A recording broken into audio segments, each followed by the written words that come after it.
You're listening to Prosper in the Kingdom, the podcast where faith meets practical strategies to help you become healthy, wealthy, and wise. Join hosts John Cleaver and Wendy Lee as they share insights to equip you in your journey toward abundance, spiritually, financially, and beyond. Just a reminder, every situation is unique. The content of this podcast is for educational purposes only and should not be taken as specific financial or medical advice. Hello, welcome back to another episode of Prosper in the Kingdom, and I have a very special guest today. John got caught in travel, canceled flights, delayed flights, missed connections, all the things. So I thought it would be a fun opportunity to have my friend Mindy Baxson with us today. Thank you, Wendy. So good to have you here. Yeah, and I have to say, one thing I love about you, Mindy, is you call me Wen. Thank you, Wendy Lee. I know. Sorry, not so professional. I love you, girl. No, I love it because growing up, my family, like in the Northeast, if your name is more than one syllable, you only get one syllable. Yeah. Right. So I'm Wendy. So I'm Wen up north. Yeah. But if your name is one syllable, like Don, or no, I'm trying to think who's one syllable in my family. Sloan, my daughter. Yeah. Then you add an E at the end, Sloanie. Right? And then you rhyme it with macaroni. It's funny that you mentioned that because all of that is very accurate. Right? That's so funny. Yeah. So my cousin Dominic, who's 3 syllables, he just gets Dom. Yeah. But yeah, I don't know. It's how we roll. So, but I love it. I'm like, I feel like I'm home when you call me Wen. I'm so glad. I'm so glad. There we go. But anyway, so what we're going to talk about today is money, making money, and what you do with it as a network marketer. So you and I would love for you to tell a little bit of your story, but you and I have both been in the network marketing space, direct sales space for a while. Yeah. And we've both had decent success, made full-time income, right? Mm-hmm, mm-hmm. And I always say this, we're taught how to make money, but not necessarily what to do with the money we make. Right? Accurate statement. Yeah. Very much so. And a lot of us just have to learn the hard way. Yeah. Many lessons have been learned through this journey. And it has been such a blessing. You know, I think about just, the grand scheme of things. I worked a 9-to-5 for many, many years and, in the insurance and financial services industry, actually. And I started out in network marketing 2015, went into social selling in 2018. And it's the only place that I could really think of that I could make a larger impact and a larger income at the same time. And that's what I did.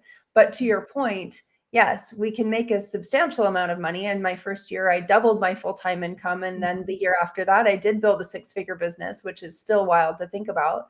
But I spent that money, girl.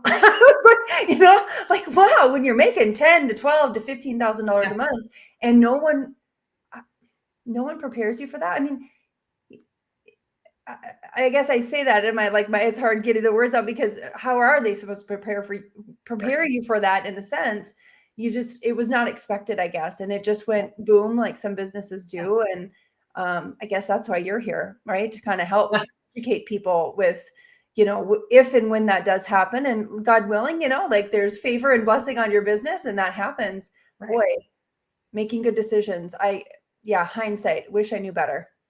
Yeah. So my journey was I started network marketing, had the full-time job and, made not quite 6 figures in my full-time gig, started network marketing, saw what was possible. I saw some girl on stage who was like me, right? My age, mom, worked full-time. She actually made 6 figures in her full-time gig. And she says, and I also make 6 figures in this side hustle, network marketing gig. And I was like, what?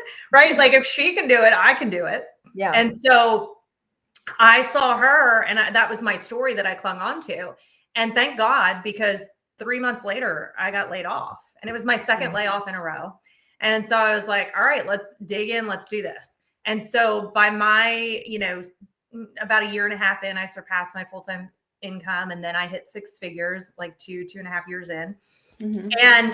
And then I knew nothing about nothing, right? I'd come from that corporate gig where they take your taxes out. And I this idea like, oh, all this stuff is now a tax write-off. I have all these tax write-offs, right? Right. And I remember, I'll never forget the first time taking my stuff to an accountant and saying, hey, I need to get my taxes done, because I had always done it on TurboTax myself with my W-2s, right? And then I go in and I give her all my stuff, and I had saved, I think, like 10 grand for taxes. And she's like, by the way, take that times 5. Yeah, she came back. And because I didn't have an S Corp set up, I didn't know anything. Oh gosh, yeah. So she says, okay, so like very casually, so here's your taxes, here's what you owe. And I look, and it was like $45,000. And I was like sick to my stomach. I'm like, what? I'm like, what about tax write-offs? What about my kids? Like, what about this? I don't really get a tax return. She's like, yeah, but you made money and you didn't pay any taxes in. Anyway, I remember that was my first like, holy crap moment. Yeah. And kind of like, how come nobody told me this?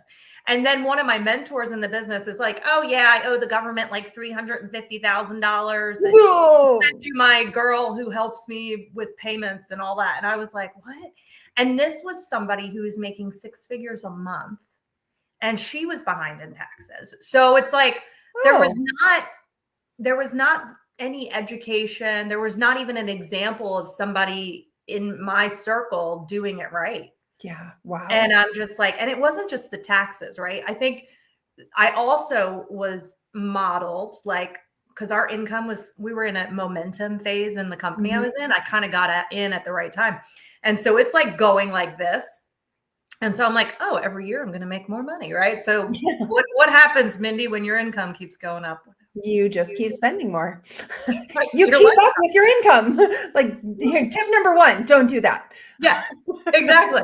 I just $600 car payment, sure, add that on there, and just kept adding and adding, and then the incomes shifted. The pendulum swung, as we like to say. That pendulum swung back, did it? Yeah, it did. Yeah. It did. Have you ever had that happen in business, Mindy?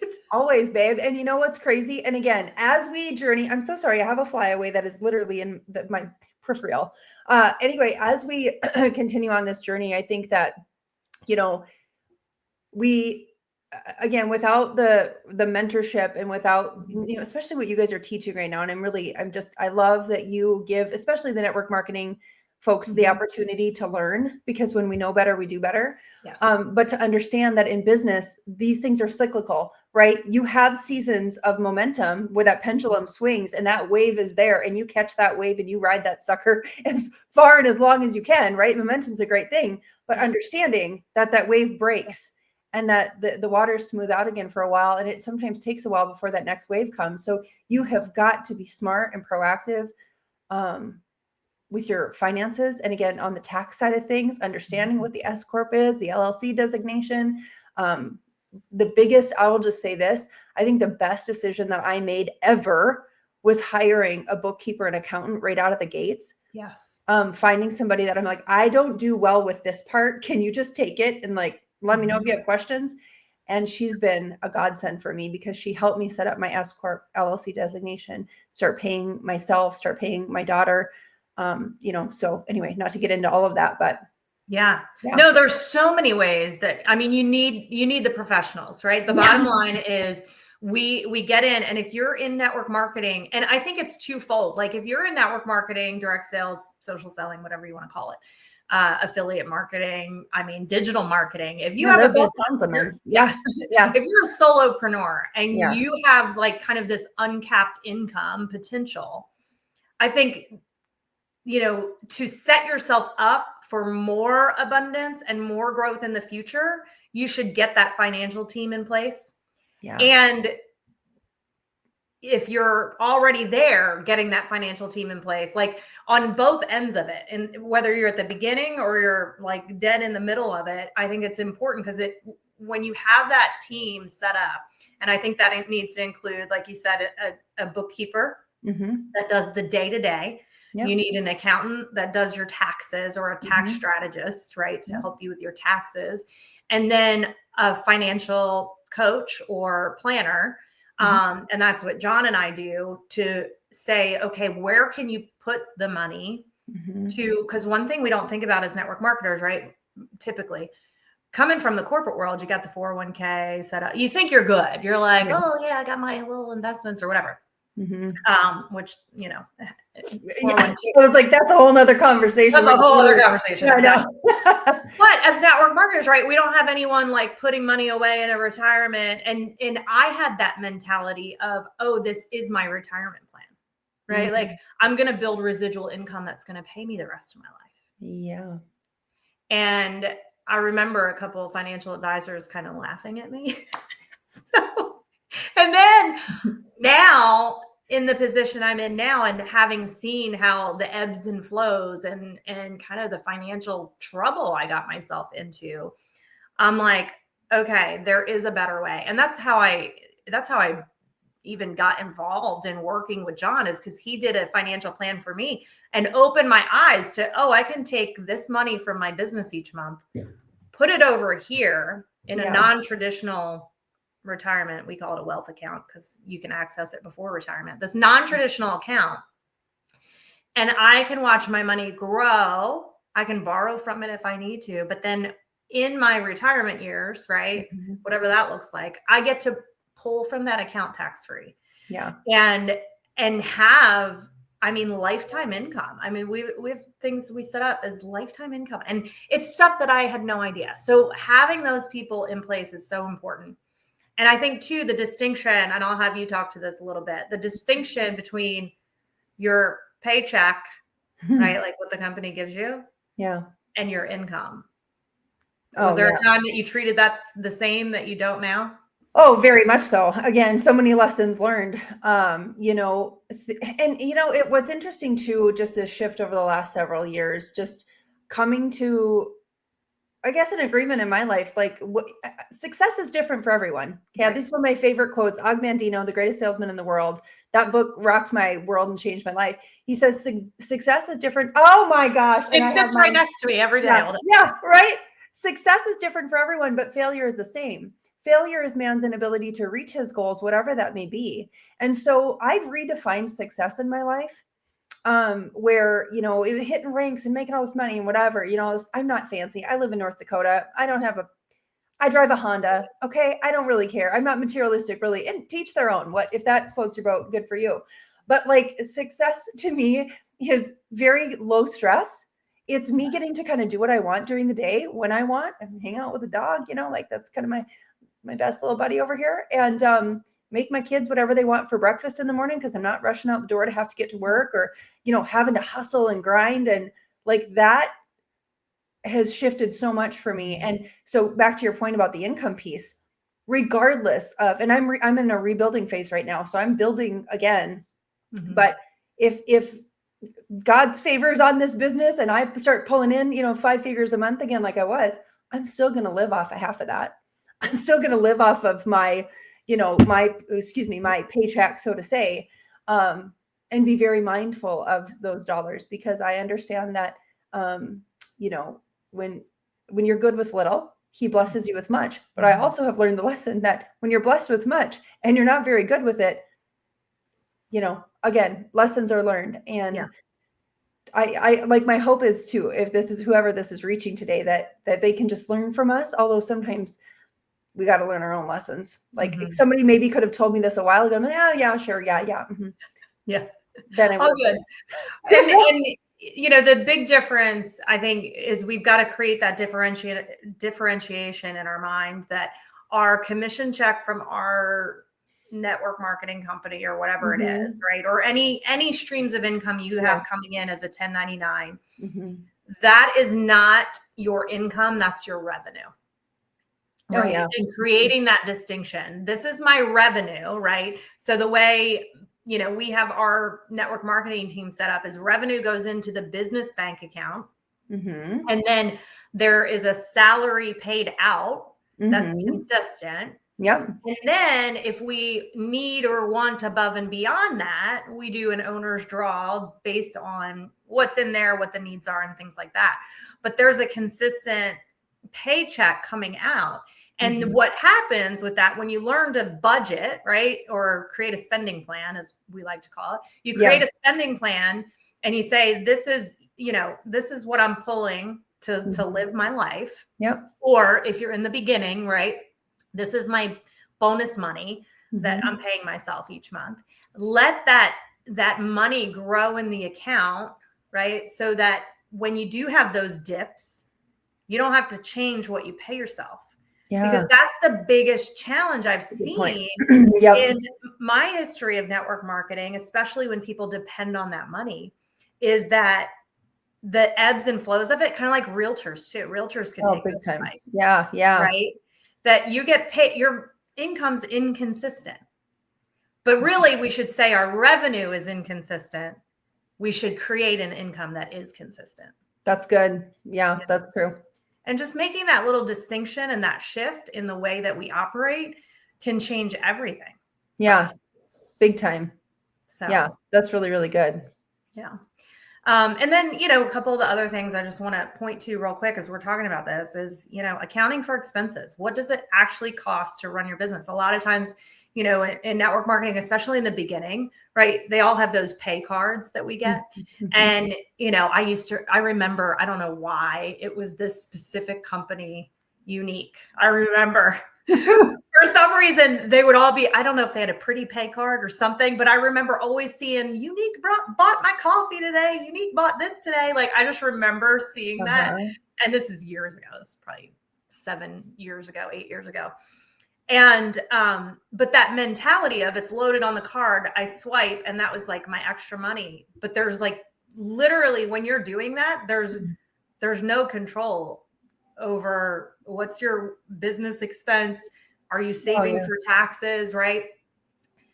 Now, the cool thing about a business like this is it could actually save you on taxes if you're not making a ton, because you can write off things. But anyway, just being really intentional I tell everyone, do not put your money on that pay card. Put it in a bank account. Yes.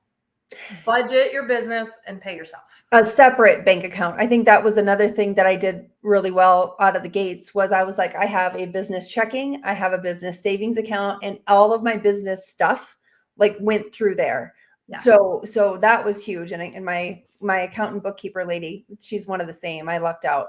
But she was grateful that I didn't have all of my expenses messed up with my personal. So just that simple strategy right there. Or again, if you do need to use a business credit card for some time, that's another thing. I would have changed a lot of how I did things. I thought I'll put it through the card because I'm getting points and found myself in a little bit of a situation, if you will. I was like, wow, I don't know that I can pay this off this month. And that's when to your point, it's like, having that set paycheck, that set income as opposed to revenue, thinking of those two things separately, I think is really important.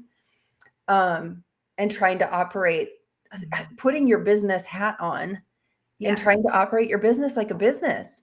Yeah. That's one thing too. I think that gets a little skewy or screwy in our heads when we're like, we're just making money, having fun, and, and we're selling product online and whatever. It's like, but we're business owners.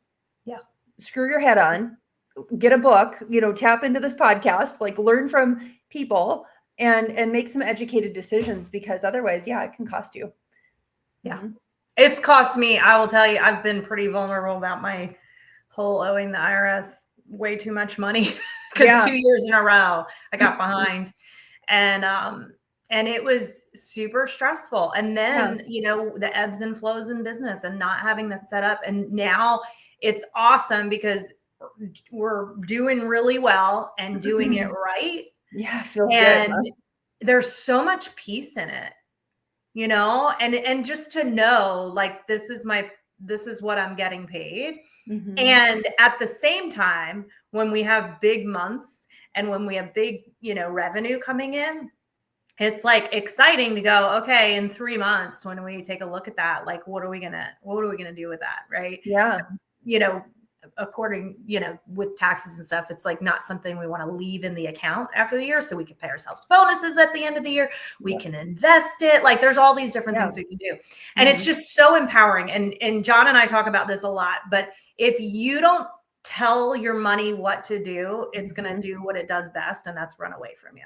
Yeah. So that's really a good point. It's very true. And I think there's something to, again, when I found myself having a little come to Jesus with myself over my situation and some credit card debt that I had accrued and having to tell my husband, which he didn't know anything.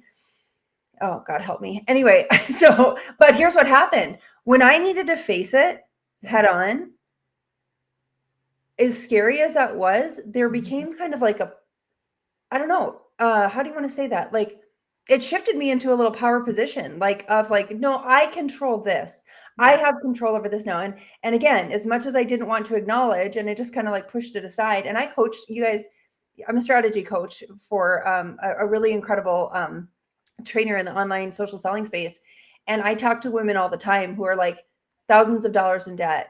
And it's massive inventory they're buying and all of this heaviness. And the Lord does not want us to live like this. That's not what we're called to live like at all. And so my encouragement has always been to them. I know this is a difficult conversation. It sucks, but the reality is you are in the situation. You need to do something about it. Face it head on. Talk to your husband, and get it over with. Rip the Band-Aid off. Because when you do, it's like, okay, what's our strategy here? Do we need to take a loan out from the bank because the credit card interest rate is 35%? One lady told me, about threw up. I was like, oh my word.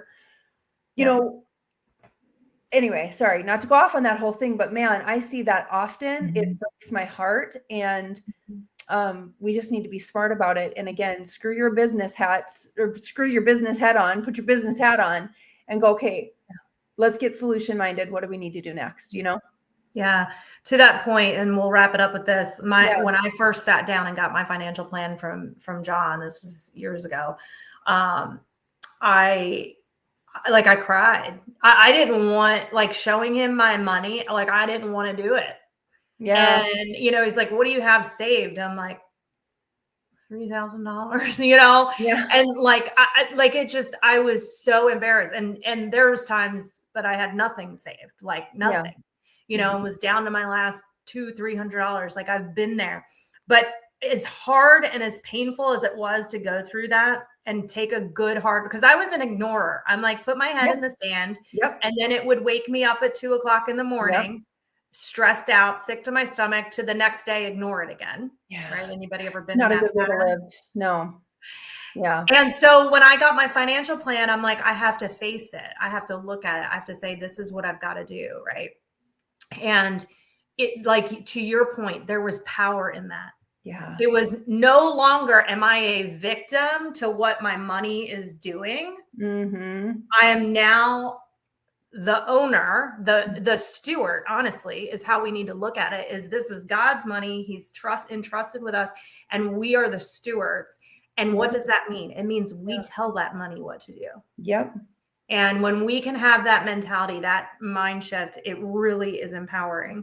And listen, it's a work in progress. I teach this stuff and I still struggle with it sometimes. Yeah. Right. Yeah. I got kids in private school. I got one in college. I got, this comes up, that comes up. And you're like, that savings account that I'm not supposed to touch. Right. I get it. We've all been there. We all have things come up, but that's why it's so important to take control, to take ownership, control the controllables, so that when the uncontrollables come, you're not wiped out. That's true.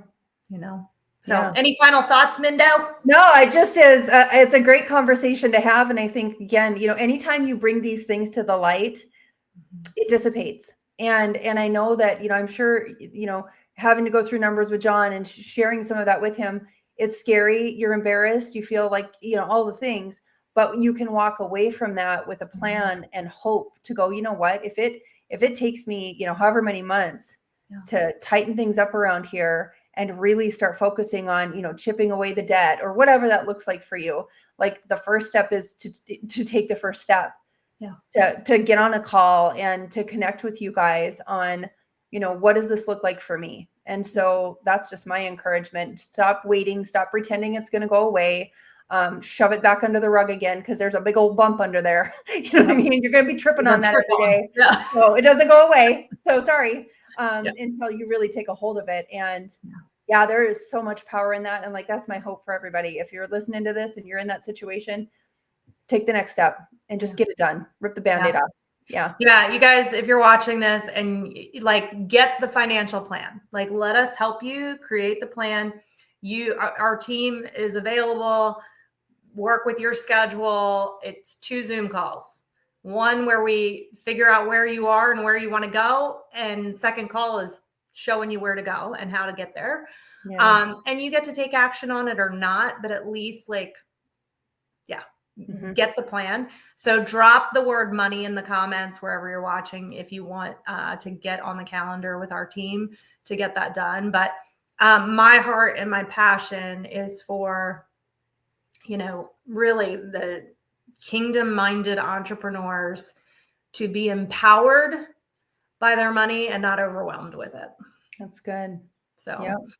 Appreciate you so much for being on and stepping in like totally last minute. You guys, I texted Mindy like 3 hours ago and said, hey, you know what? It's kind of a surprise too, because I had a block in my schedule, which that doesn't happen very often. It was meant to be. That's just how it is. Absolutely. Yeah. Well, I love it. I adore you. You're an amazing friend. And I'm so grateful that this industry brought you into my life. And just appreciate you. Yeah. Likewise, my friend. Take care and have a good rest of your day. All right. Bye, everyone. Bye, friends. Thanks for tuning in to Prosper in the Kingdom. If this episode added value to your day, be sure to like and subscribe. And don't forget to share it with someone who could use the encouragement. For more resources, head to prosperinthekingdom.com. Let's continue building lives of purpose and abundance, one step at a time.